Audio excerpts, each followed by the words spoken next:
வணக்கம் நேர்களே, இது வெளிச்சம். Sri Lankan government should make every possible effort to pursue political reconciliation in good faith, to address many of the serious outstanding issues from the conflict, including returning people to their homes, to viable communities, to eventual demilitarization of the affected areas, to an independent judiciary, to general respect for human rights, to accountability for the most serious crimes that were committed on both sides during the conflict, to identifying the whereabouts of people who are still missing from the conflict. These are some of the benchmarks that we're watching, and which we think have created an environment which has helped to lead to some of the pressure for immigration. இன்றைய வெளிச்சத்தில் சென்ற மாதம் June மாதம் அமலுக்கு வந்த புதிய குடிவரவு சட்டங்கள் அது தமிழர்கள் மீது ஏற்படுத்த போகின்ற பாதிப்புகள் பற்றி பேசவிருக்கின்றோம். என்று எங்களோடு இருவர், professor Sherry Aiken from the faculty of law at Queen's University. இவர் முன்னாள் கனடியன் கவுன்சில் ஃபார் ரெஃப்யூஜிஸினுடைய முன்னாள் தலைவராகவும் இருந்திருக்கின்றார். அத்தோடு carry Ananda Sankari from the lawyers watch. இருவருக்கும் வணக்கம். Welcome to the show. Thank you. First of all, I will have to speak in both languages at times, so I hope you wouldn't mind that. The new immigration laws that came into effect in June 2012. Were there any highlights of those changes that do you think potentially affect the Tamil refugees, Tamil people here? Definitely, I think it would be fair to say lowlights as opposed to highlights. One of the provisions that has the potential to have very serious consequences for the Tamil community here in Canada are provisions that allow the minister to designate groups of refugees as so-called irregular arrivals. These measures were brought in with retroactive effect, specifically aimed at the passengers of the Ocean Lady and the MV Sunsea. It will give the minister the ability to state at any time between now and several months from now that these refugees, even after they're recognized as refugees at the Refugee Board, have to wait 5 years before applying for permanent residence for themselves or initiating a sponsorship application for family members back home. And not only that, if their refugee claims are turned down by the Refugee Board, unlike other refugee claimants, they'll be denied access to an appeal before the newly established Refugee Appeal Division. So during that 5 years, would they be allowed to work? They would be allowed to work, yes, but they certainly wouldn't be permitted to leave the country because without permanent resident status, they would lose the prospect of returning, which means that effectively they become prisoners in Canada without the ability to even travel to the United States. So when you meant irregular arrival, how do you define that? They arrive without legal means? Well, that's interesting. If you take a look at the legislation, it actually gives the minister a great deal of power to decide who might be an irregular arrival. Essentially, anybody who arrives in a group. The fine details are not actually included in the legislation, but it's very clear that the provisions are aimed at giving the minister the power to say, well, if you've arrived by means of with the assistance of a smuggler, and you've come in some sort of group, whether it's on a boat or at the airport in a large group, then we can designate you. And not only that, at the time of designation, the minister has the authority to detain automatically that group of people. And that includes children for up to 1 year.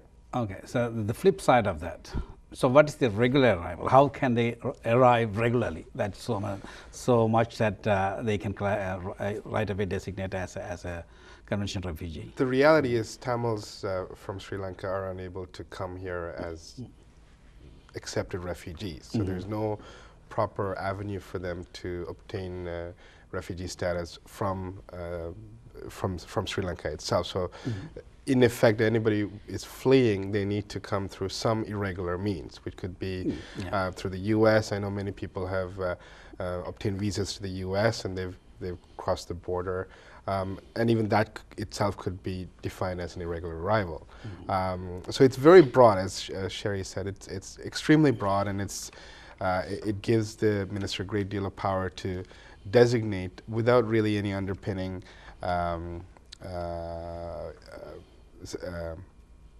parameters as to what can be designated. So, for example, if they're not saying people arriving by boats can be designated or are to be designated, but it's broad enough that it would include that category, and narrow enough they could say 2 people in a car crossing the border can be designated in that category and then treated accordingly.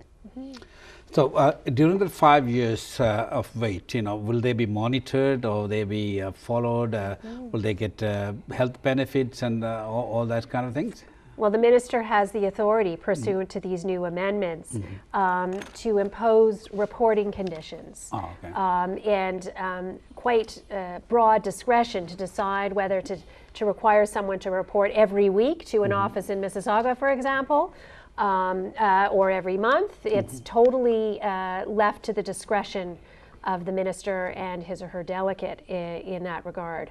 So some fairly serious scrutiny for sure. So when a refugee arrives at the airport and then after all the processing is done, can they be sent to any provinces that the government chooses, or can the refugee himself or herself can choose their residence? Well, first of all, you're assuming that they're not detained. I mean, that's the thing that really needs to be mentioned for the viewers, that these new powers give the minister and Canada Border Service agents vast new powers to detain refugee claimants upon arrival and to leave them in detention for prolonged periods of time.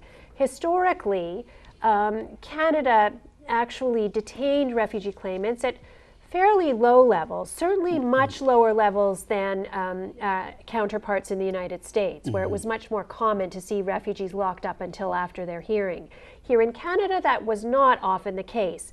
The people who would be detained would be most likely refugees who came without any identity documents whatsoever, and the government was trying to just assure themselves who these people are before releasing them. With the new provisions, there's no question we're going to see escalating rates of detention for refugee claimants, their families, and even children, because of course, technically, children aren't detained. Technically, they're free to go, but where are they going to go? If their parents are locked up, then effectively, if they want to stay with their family, they're locked up as well. A couple of days ago, I think Public Safety Minister Vic Taus, he released a press release or something about defining how these holding centers or detention centers are going to be. Right? It's like virtually like a hotel, except for a fence that children can't, the refugees cannot escape. But other than that, it's like a hotel that they will have every provisions, provided in a hotel. Whatever. I mean, technically, super jails are like, you can argue they're like hotels or bad motels, right? Because they have, all the facilities of living. But the issue really comes down to freedom and their, people's ability to move, to go around, to have some, semblance of normal life. And to access counsel, by the way, if they have a refugee hearing coming up. I mean, it's not very easy to get legal advice when you're locked up. That's right, yeah. So they will not be allowed, even the relatives or whoever they can... they can visit, but, under very controlled circumstances. It makes it much more difficult.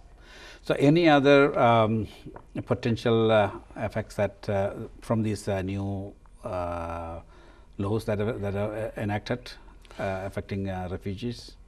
There's 2 major components to this. One is the effect on the individual claimant, and I think Sherry's spoken about that. But the broader question is the effect to Canadian society and where this type of policy leads Canada towards a path where we're really going back. So if you look at the legislation 40 years ago, it wasn't very easy for refugees to come here. It wasn't easy for people of of color, of minority groups to to come to Canada. And we have historically two very very sad occasions where Canada has actually turned down people, and the St. Louis being the most prevalent one in the just around World War II, where a boatload of Jews were sent back because Canada wouldn't accept them, and they were effectively sent back to be slaughtered. Happened to Sikh refugees as well 100 years ago, something, right? Yeah. Exactly. So these are black marks in Canadian history.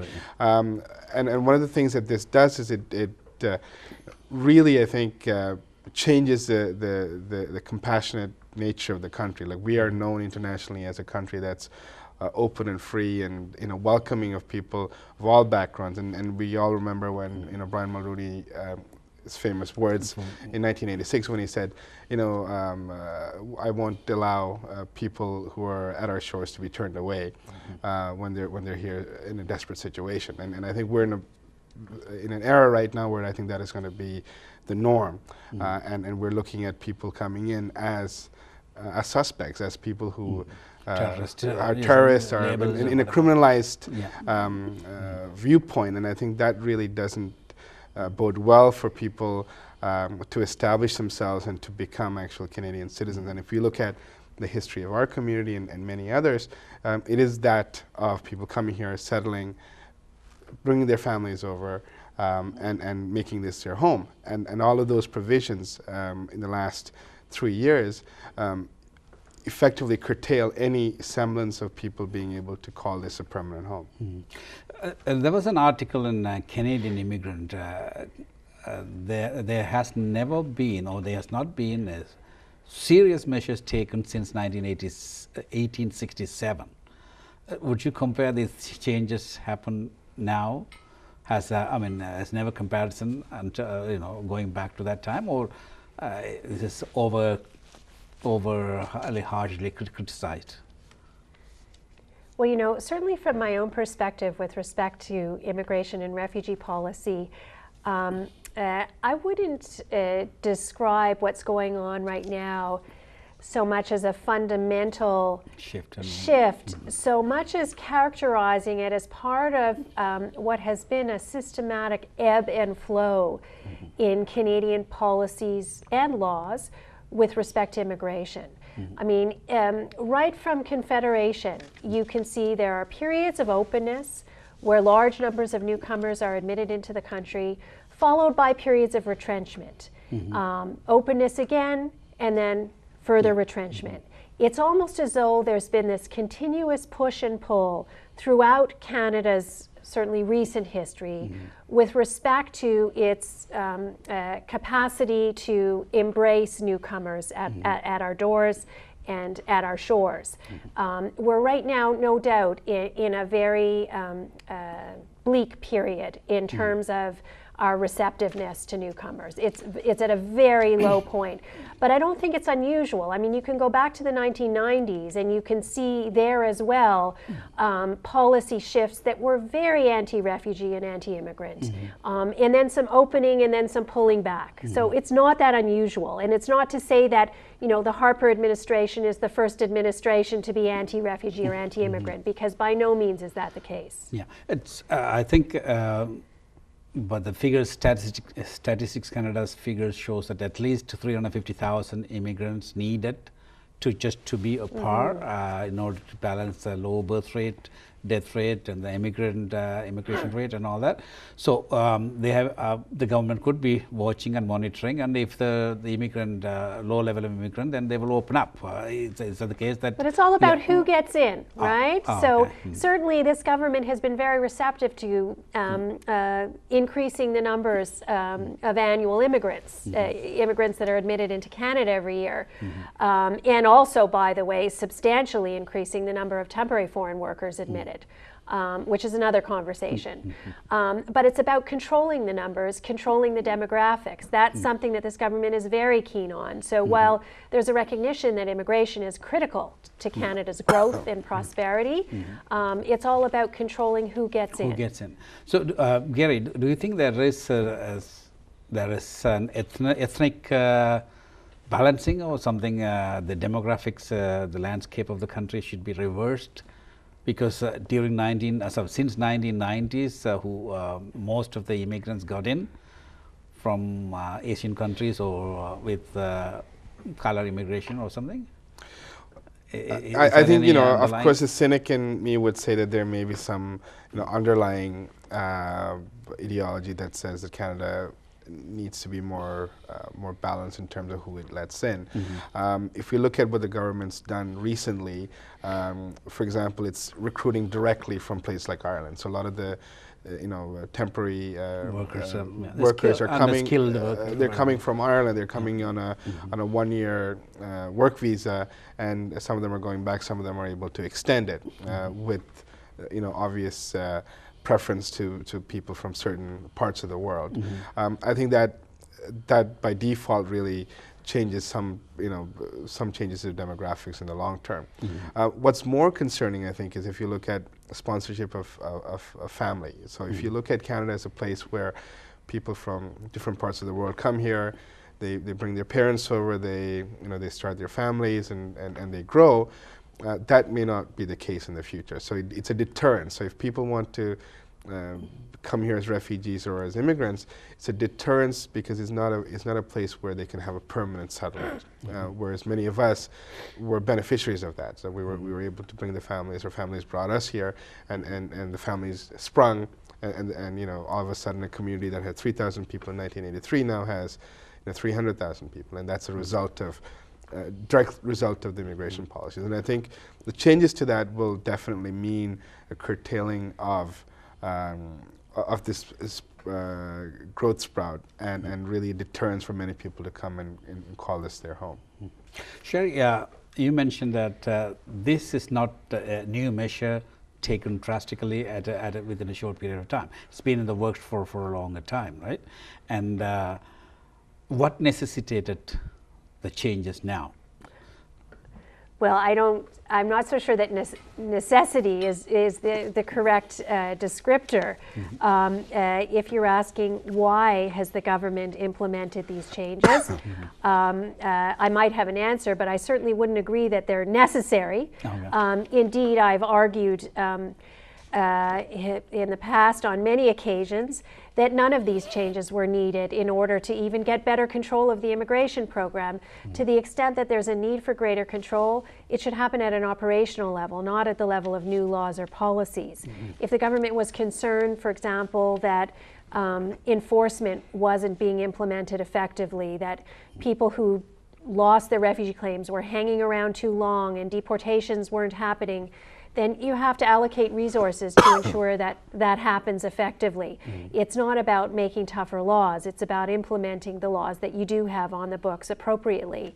I don't think any of the measures that were implemented in June of last year were required, save for the introduction of the Refugee Appeal Division at the Refugee Board, which was long overdue. Indeed, it was included in the Immigration and Refugee Protection Act when it was first given royal assent back in the early 2000s, and was never implemented by the government of the day. So finally, we have a Refugee Appeal Division, but unfortunately, along with that, a whole host of measures that will set us back a very, very long time. So another measure that was taken is removing the backlogs of earlier applications. All of a sudden, people have been wiping them out. Yeah. Why sudden? Why? What was the reason? Why is that?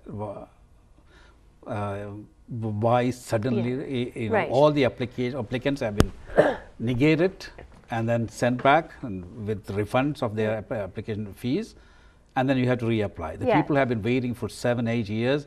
They've sold their houses. They sold, they've been taking language courses and all that. All of a sudden, they were told that you have to apply again. I'm glad you mentioned that. I personally feel it's an appalling measure. The reason it was done, well, there was a sense that the current point system that has been in effect now for many years wasn't doing the job quite the way the government wanted it to. In other words, immigrants were being admitted to Canada without strong enough language capacities, who were perhaps a little bit too old to effectively integrate, And what the government decided to do was, instead of simply grandfathering those applications, as normally would be the case, send them all back and retool the system. And in fact, what the government did over the summer was impose an absolute moratorium on new applications for its federal skilled worker program, pending that retooling. The new program is going to be open for business shortly.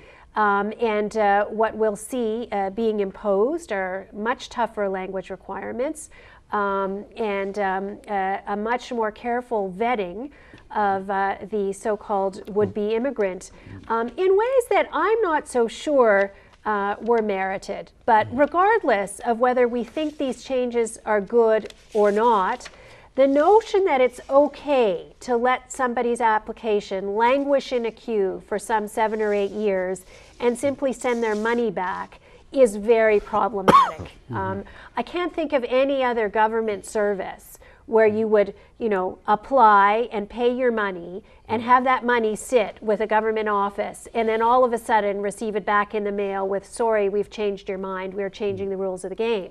I mean, it's unheard of. Yeah. Only in immigration. Any numbers of applicants have been sent back or negated? Thousands. Thousands, probably tens of thousands. Yeah, tens of thousands. And indeed, there's a court case that has been launched to challenge this. And I fully expect that the government is going to have to backtrack to some extent, because every time they try to do this, and people are affected in midstream, there's usually an adjustment. Because it's not a democratic way to operate. No business would operate this way. I mean, one of the challenges we had with the skilled labor program is that when people came to Canada, they were unable to get a job in their field, and that's very true with engineers, doctors, some of the highly specialized education people obtained overseas. So there was a bit of a lapse, between people coming in and their ability to find suitable employment, or the amount of time it took them to find suitable employment. So there were some challenges, but that doesn't mean you tweak it. You make sure that the skills and the labor force are more intertwined, as opposed to just saying people on the line, just go home. We're going to put together a new set of criteria, and you need to apply based on that. I think that's completely unfair, as Sherry's saying. And I know Will has really caused Canada a great deal of embarrassment overseas. Was that implemented right across the board, or on selected countries, applicants from selected countries? Across the board. Okay. So this, the Federal Skilled Trades Class, FSTC, right? So how, I think from between January 2nd, 2013 to January 1st, 2014, FSTC will be limited only 3,000 applications. So how are they going to, I mean, they have sent back all these applicants with skills and all that. So by limiting to 3,000, is it feasible to satisfy the immigrant needs? It's not. I mean, there's a great deal of need in the workforce. I mean, there's a mismatch of people here with suitable skills to fill the jobs that are vacant. If you look at places like Alberta, and really, I mean, a lot of this, the 3,000. So I personally think it's somewhat geared towards some of the very specialized skills in the oil sands. But I don't think it's going to resolve the broader issues of an aging population. Right? We don't need temporary workers who are going to be here for a year and go back. And 3,000 people is a drop in the bucket if you look at the need that's going to face this country in the next 10 to 15 to 20 years. Another pressure is that Canadian pension plan, they are well underfunded, and then new immigrants with full pensions, they will be contributing a lot, as opposed to temporary workers. So that's another one is going to show up in a few years' time, right? So what are the refugee producing countries, or the source countries right now that are prominent? They come to Canada, the immigrants, the refugees. Well, very different depending on whether you're talking about refugees or immigrants, right? I mean, certainly over the last decade, prominent among source countries for newcomers as immigrants have been countries like People's Republic of China, India, Pakistan, The United States always figure in the top 5, so to speak. And as for refugees, of course that changes depending on what's going on in the world at a particular time.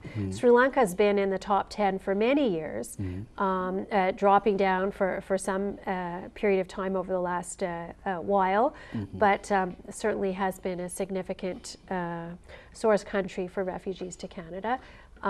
Increasingly, we've seen large numbers of claimants from the EU, but specifically claimants who are Roma, whose human rights have definitely been subject to violation in a number of countries within the EU, the Czech Republic, Hungary in particular. So I think the new measures, they have been in place, or they've been in the works for a couple of years, or 2-3 years.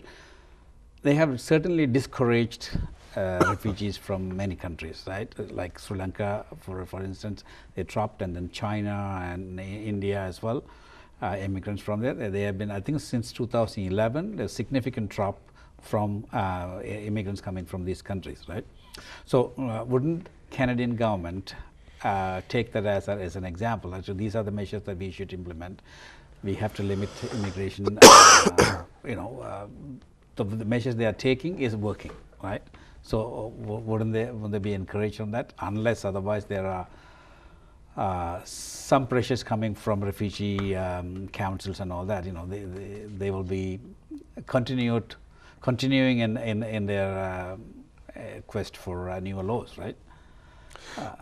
Well, I think it's fair to say when this government came in 2006, and I think since then there was definitely an agenda to change the face and the nature of immigration and refugees. And I think there was, whether it's overt or not, over time, a lot of the responses that we see, a lot of the legislation that came about, there were responses to, for example, the MV Sunsi and the Ocean Lady.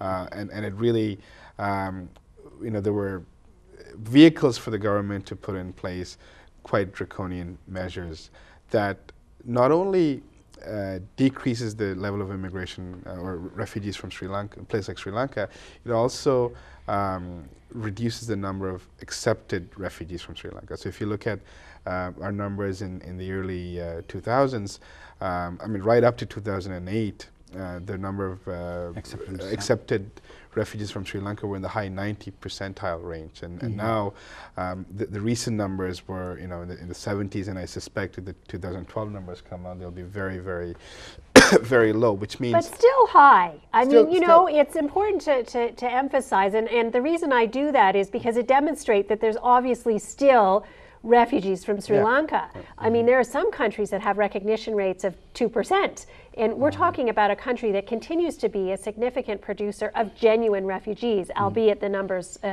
in terms of recognition rates have dropped. Well, you got to kind of juxtapose that with sort of Canada's position on war crimes, on things that have happened in Sri Lanka in the last phase of the war.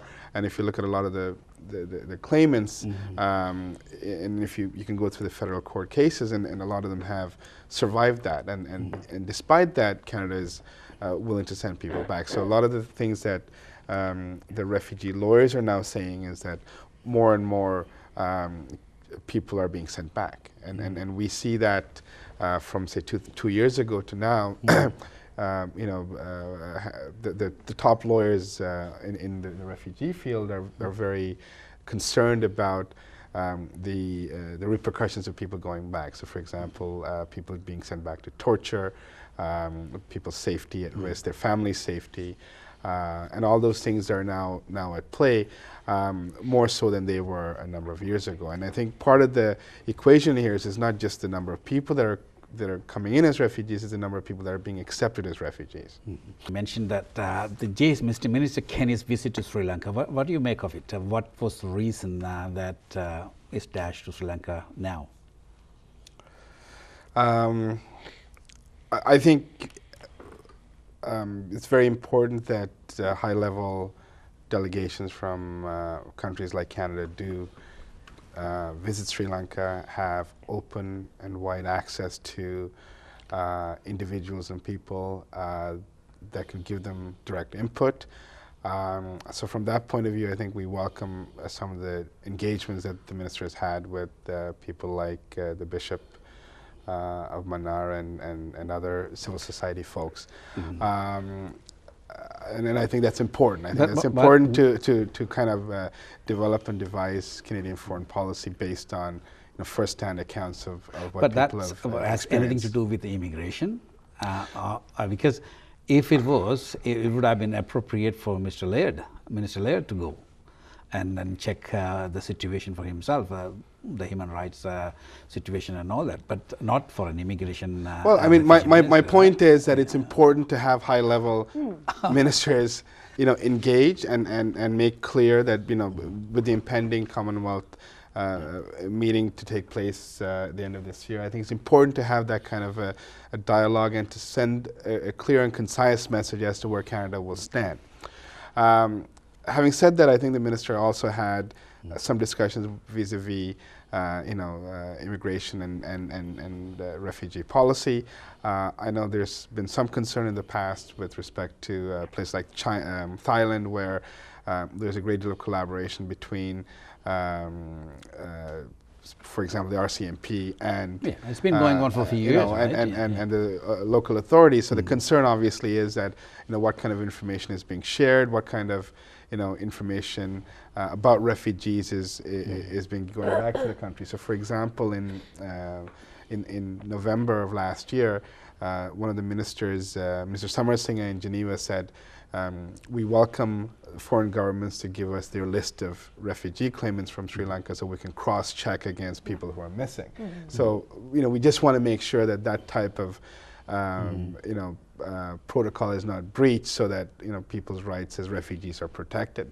And in terms of collaboration, I think the biggest concern that we've had in the past, particularly when the people from the MV Sunsea and the Ocean Lady came, were information directly given to the Sri Lankan government. So a claimant may be, the family members may be called to check, verify identity, or in the scheme of verifying identity, the local authorities will be tipped off to that person being in Canada. So that's caused some hardship for individual families who may have family members here who are claimants. So it's very very important to recognize that the Minister of Immigration likely would not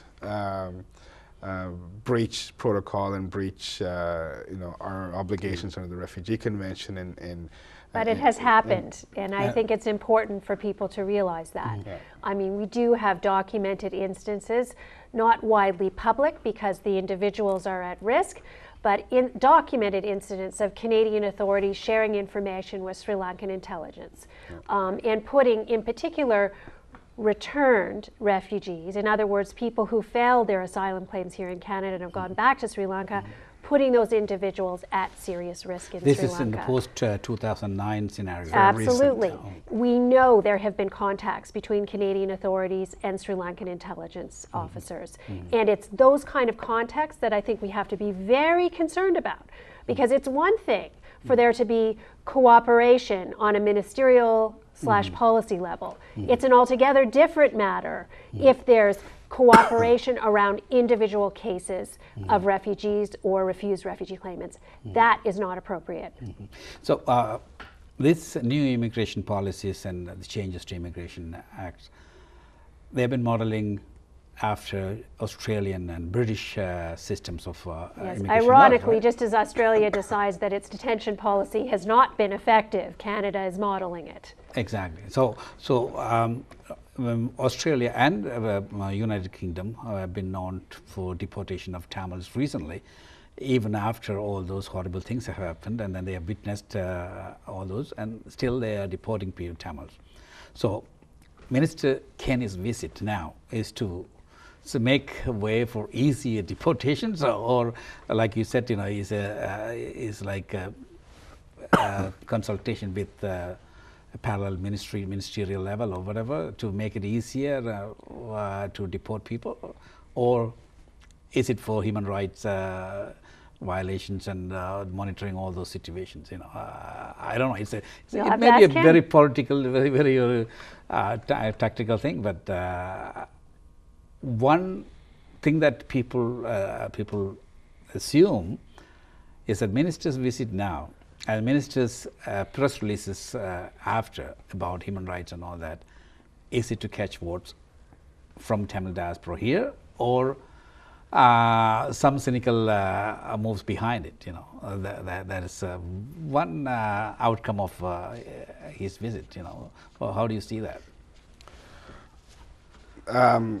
I mean, maybe very similar to certain leaders being deported from Colombo.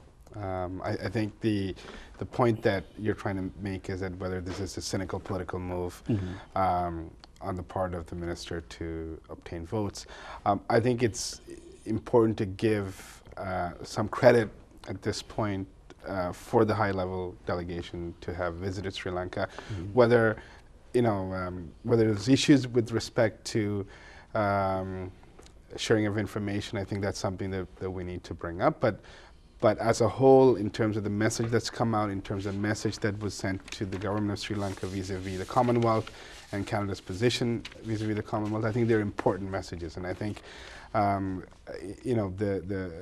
Foreign Affairs Minister may not always be available to make these visits. And I think, Mr. Kenny is certainly someone at a very high level within the government to be able to make those concerns very clear to the government of Sri Lanka. So I think, from that perspective, I think it's important to recognize that there may be more than one reason that he's there, but this particular reason is quite important for us to ensure that the international community.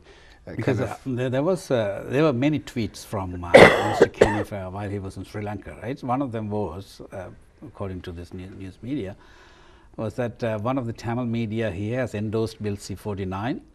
That means Bill C-49. It clearly states that it's about smuggling refugees in, right? Which is our Tamil organizations here vehemently opposing those measures taken by Bill C-49. But there are some people, individuals as well as media, are endorsing Bill C-49. That's one of the tweets from there. So Minister Kenny's visit now that throws into cloud what he's up to, right? That's exactly what my question was based on, right? But anyway, this is a political thing, you don't have to answer. But coming back to the FSTC, the Federal Skilled Trades Class. Any particular professions or skill that the Immigration Department is streamlining to? So 43 or something, particular professions. So if they are not, if a person from Sri Lanka, right, our Tamil brother from Sri Lanka, right, if he has a particular skill, but his language proficiency is not as much as acceptable to the Canadian system, so how can he apply for this skilled trade selection?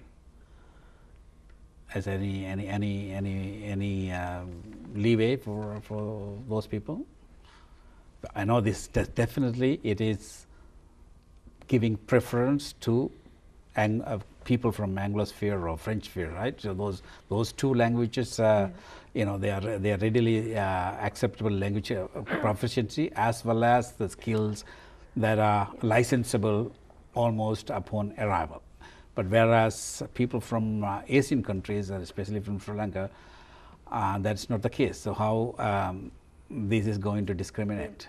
There's no question that imposing more rigorous language proficiency requirements up front is going to skew the immigration intake in favor of immigrants whose first languages are either English or French, or have had a second language as English or French. There's no question.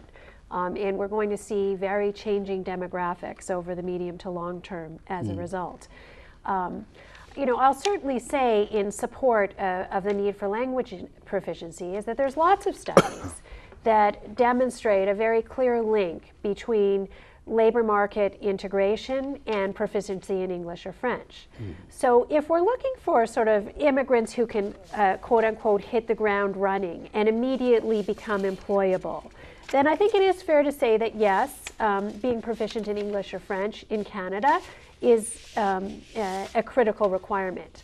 On the other hand, if what we're looking to do with immigration is more medium to long term in terms of building the fabric of this country, then I think this assumption is flawed. Because the reality is that people can learn a language once they're here, much more readily than they can back home if they haven't grown up speaking the language. Here, in an immersion situation, with the support of language training, people can become proficient fairly quickly. And I think it's all about the choices on a policy level that we want to make. I'm against imposing these language requirements up front because I think what it does is create a discriminatory barrier in terms of who can come here in the first place. And I don't think it's an effective predictor of who will be a quote-unquote successful immigrant over the medium to long term. Keeping in mind that even for those highly skilled immigrants who arrive in Canada with strong language learnings and all the licenses that they could possibly imagine in order to get work, still often face barriers to employment. And if you evaluate it just in dollars and cents, you could say that's a failure. But on the other hand, if you look at the second generation, in other words, those individuals' offspring and how they're faring, study after study demonstrate that second generation are doing extremely well. And so we actually have an immigration success story, even as we have highly skilled engineers and teachers and doctors driving taxis in Metro Toronto. Their children are driving taxis. They're graduating from law school and medical school. They're graduating from engineering and becoming employed. Now, I'm not saying it's acceptable to have engineers driving taxis, but what I am saying is that if we're going to make policy changes, we need to make those changes based on evidence. And our evidence shouldn't be restricted to 2-year windows. Our evidence needs to be the medium and long term because we're talking about people's lives here, not a flash in the pan. Yeah, So, right. Yeah. And also, these super visas define that. It's a very loosely termed thing. How a super visa will be implemented. Well, initially, the family reunification category. So if you were to sponsor a parent or grandparents, the wait time from some countries is 7 to 10 years. As much as 7 to 10 years. So there was a problem in terms of how this was being processed. And it basically allowed for people to sponsor their parents, grandparents, and their minor children, or children who were, I believe, the age of 21 and under, who were in post-secondary education. And that basically allowed for families to come here, be reunified with their children, and be able to kind of integrate in the broader spectrum within the Canadian fabric as actual families, as opposed to just individual households. So you can have a scenario where you have 3, 4, 5 children who would sponsor their parents, then the whole family will be unified to some degree. This allowed for people to have a degree of ownership, I think greater level of ownership towards Canada, as well as allow people to have more of a permanent settlement. What's happened with the introduction of the super visas is, it basically took the people off the list again. So the people who were in line, they were taken off the list, and it was replaced with visas. When those applications have been waiting, they've been they've been scrapped. Scrapped. Right? Oh. And they've been replaced with 10-year super visas, and that requires, on the positive side of the super visa category is people's ability to actually come here within a relatively short period of time. Okay. So 2 months, 3 months. So for example, if somebody had their first grandchild, they can come here within within 6 weeks and then go back. But the problem that comes along with this is that it's atemporary, so it's only a 10-year visa. it's not. It's very expensive, so you have to have healthcare coverage for the family member that's visiting. Upfront. Upfront. Private insurance purchased upfront for at least a Part year. of the application. Right? And then there's no permanent. There's no ability for them to stay here permanently.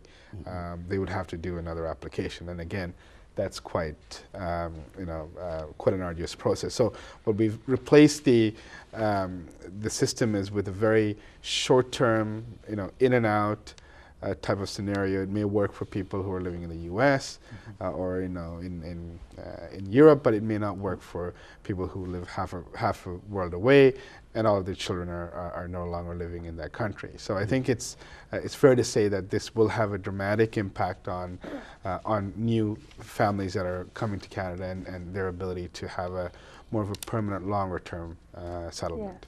And I would really underscore the economic discrimination embedded in this measure, because as Gary said, it's not necessarily a huge deal for people coming from countries with currency that's largely equivalent to Canada's. But if you're talking about people coming from countries in the global south, where a couple $1,000s of medical insurance up front represents, potentially a life savings, what we see at work is a measure that's going to have a very disproportionately negative impact on people from certain countries as opposed to others, and that's problematic. Those people who are from the Tamil community, they're already being processed in here as refugees. What will happen to them? Will they still have to go through this tougher laws, or what will happen to them? Well, it's a mixed match, really. Like, it really depends on when you came here and when the law came into effect. So there's many that have been here for several years, who are part of the original system, who are going through appeals, going through pre-removal risk assessments, humanitarian compassion applications. So those are the initial safeguards that we had in place for people involved in the who came here and claimed to be refugees. So that's still ongoing, and I think we're seeing people who came here in, say, 2006. They're still kind of tagging along to see what's going to happen to them. Then we have those who came after the new legislation came in 2011 and 12, and I think that's the category that's the most at risk, because there's no safeguards, or the safeguards that were in place have been taken away. For example, the people that are being sent back right now, the majority of them, as far as I know, are people who came here after 2010, who had a hearing, they lost the hearing, or they were determined not to be refugees, and subsequently they have no proper safeguards other than to go to the federal court, and again, federal court is an expensive and somewhat of a arbitrary system that may or may not grant them additional time to have some to have a stay and to have other considerations. So I think it's safe to say there's like 2 or 3 different categories of people that are in limbo, but ultimately what we are seeing, what we're fearing, is that more and more people are being sent back. Are being sent back. More and more people are going back to a very difficult situation. They're unable to talk about it. They're unable to get help, but they are going back to, in some cases, torture, and as Sherry's earlier said, there's some collaboration as well that will that makes any return quite dangerous for these claimants. So I think at this point, over the last year or so, and almost on a monthly basis, we're seeing an increased level of deportation of Tamils, and I think we don't have the same level of outcry and response that was in the US, in the UK, or in Australia, and I think that's probably where we need to focus some attention. So, another measures that the government of Canada is taking is amalgamation of offices in various countries. So the visa providence offices. What would be the reason? Is save money, or any other administrative purposes? Yeah. it's all about dollars and cents. But it's a problem because when consular offices close down, access to Canada closes down. So are they selectively doing this in countries like Bangladesh, Iran, and all those global south, or any other easily amalgamable countries in the north?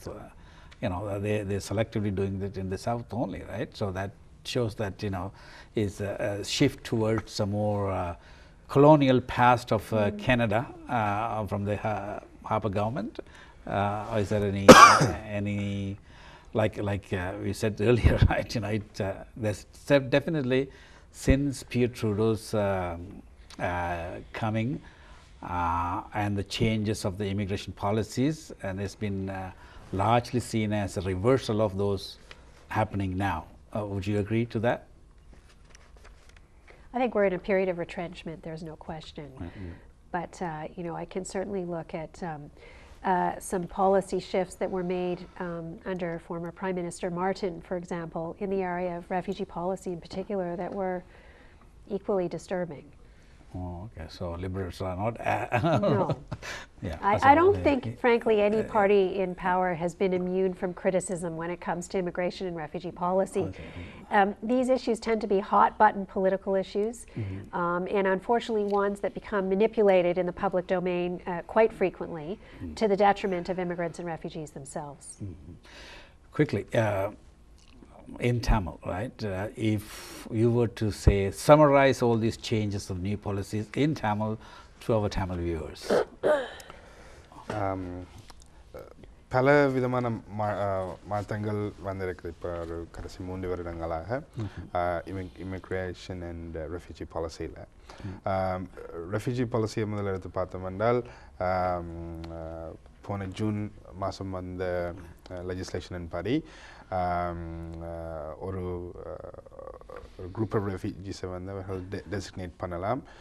Designate பண்ணினால் தனியால் 2 பேருக்கு மேலே வரைக்குள்ள வந்து அவர்களை designate பண்ணினால் அவர்களுக்கு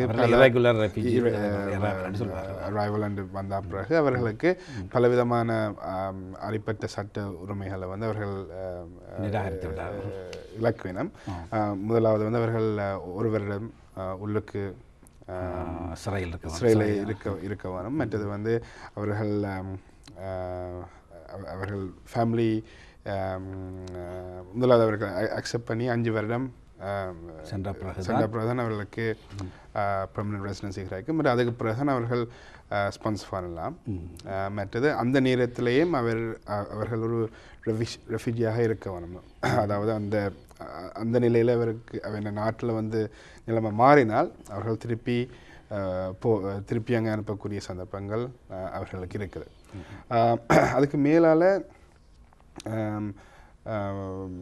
பல safeguards நாங்கள் இவ்வளோ காலமும் பார்த்தோம்னால் ஒரு ரெஃப்யூஜி கிளைம் வந்து ஒரு ஆள் தோத்தினம் என்றால் அவர்களுக்கு பலவிதமான பாதுகாப்பு வழிகள் இருக்குது. அந்த இதெல்லாம் அவர்கள் இப்போ இழந்துட்டார்கள். இப்போ என்ன சிக்கல் வந்தாலும் அவர்கள் ஃபெடரல் கோர்ட்டுக்கு போக வேண்டிய கட்டம், அதிக பண செலவு ஏற்படும். செலவு மற்றது அது வந்து ஓரளவுக்கு அவர்கள் முடிவெடுக்கலாம் இந்த கேஸை தாங்கள் எடுக்க போகிற இல்லையாண்டு. அது எடுக்க போகார்கள் வந்து திருப்பி அனுப்பக்கூடிய சந்தர்ப்பங்கள் இருக்கு. பல வழிகளிலும் இந்த புதிய சட்டங்கள் தமிழருக்கு பாதிப்பை தான் ஏற்படுத்தும்.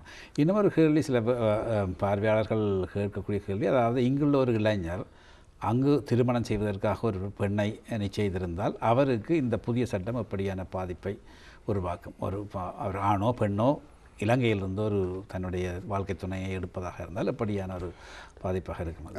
அவர்கள் ஸ்பான்சர் பண்ணிங்க கூப்பிடுவார்கள். கூப்பிட்டு 2 வருடம் அவர்கள் கல்யாணம் கட்டி இருந்தால் பிறகுதான் அவர்களுக்கு ஒன்றாக இருந்திருக்க வேண்டும், அதற்கான ஆதாரங்களை அவர் சமர்ப்பிக்க வேண்டும். இதன் அப்புறம் தான் அவர்களுக்கு இங்கே இருக்கக்கூடிய வசதி வேறும். அதில் என்ன ஒரு சிக்கல் என்னென்னா சின்ன ஒரு அபியூஸான நிலைமை, ஒரு ரிலேஷன்ஷிப்புக்குள்ள ஒரு அபியூஸ் வந்தது, அந்த ஃபிசிக்கல் அபியூஸ் பிரச்சனைகள். அப்படிப்பட்ட இதில் வந்து அவர்கள் இந்த நாட்டில் இருக்க வேண்டிய ஒரு நிலைமையில் அவர்கள் போலீஸுக்கோ ஒரு தேவையானவர்கள் ஹெல்ப் இருக்காமல் இருக்கலாம். Elaborating, Sherry, that in the event of any abuse. So if you're married and if you're sponsoring somebody, you may be in a situation where it's an abusive situation, and particularly with women, they may not be comfortable in going to the authorities. That's right. Because they're afraid to lose their residence. So they have to put up with all the aggravations just in order to get the residency. Yeah. Even if they have not. I mean, it's a difficult, within the South Asian community in general, it's very difficult. I think there's a lot of documentation suggests that it's very difficult for people to complain to authorities when there is a domestic what kind of evidences they expect to show that they are being together, once they arrived, the sponsored partner? Well, it's less the evidence to show that they're together. It's actually fairly automatic. If you have not been living with your spouse prior to coming to Canada, either because it's an arranged marriage or perhaps because you got married overseas and were not able to stay together because the other partner had to come back to Canada. In those circumstances, those people will automatically be subject to conditional permanent residence. And if the marriage breaks down during that 2-year period, then the sponsored spouse will be booted out of the country. With the exception that if there's documented evidence of domestic abuse, there'll be an exception. But getting that documentation and making sure that this policy doesn't disadvantage abused spouses is really the concern. So that brings another important question. What if the partner is a woman and she is pregnant and then she is booted out of the country? What's going to happen to the child? It comes under birth tourism, or it's going to be in limbo, right? Again. Well, if they've been in a relationship for less than 2 years and they have a child already born, yes, there's an exception there. Yes. But I mean, those are questions I think the court will at some point have to decide. Anyway, on that note, I thank you very much for coming here today at the middle of hectic work day, and certainly it'll all be giving good information to our viewers, especially on immigration. Our people are being really marginalized, and they have been waiting. So many people have been waiting in limbo, and so many older people have been deported. There's so much heartache. So these kind of things will definitely help. I really appreciate for both of you being here today. சர்நேயர்களே, இதோடு வெளிச்சம் நிறைவுக்கு வருகிறது. இன்னும் ஒரு வெளிச்சத்தில் சந்திக்கும் வரை எங்கள் எல்லோருக்கும் வணக்கம்.